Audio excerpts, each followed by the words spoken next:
મોદી સાહેબે તો ઘણો ટાઈમથી અપીલ કરી છે, તો આજે જ સાયકલ લઈને નીકળ્યા છો? એવું હોતું નથી.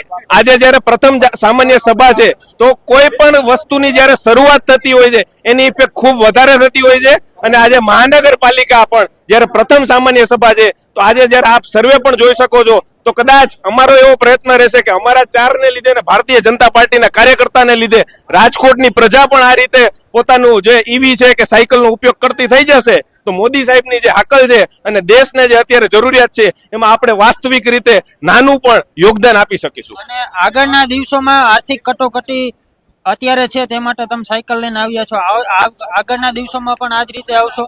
અમે તો એવો પ્રયત્ન કરીએ છીએ કે આવી પરિસ્થિતિ લાંબો સમય ના જ આવે અને એ પણ અમને વિશ્વાસ છે કે આપણા વૈશ્વિક નેતા મોદી સાહેબની જે વિદેશ નીતિ છે એ વિદેશ નીતિને જોતા ભારતને આવી પરિસ્થિતિનો વધુ સમય સુધી સામનો કરવાની જરૂર જ નહીં પડે. પણ તેમ છતાં ભારત દેશને અને ગુજરાતને અને રાજકોટને જરૂર હશે એ પ્રમાણે અમે ચારે કોર્પોરેટરો અને ભારતીય જનતા પાર્ટી વર્તીશું.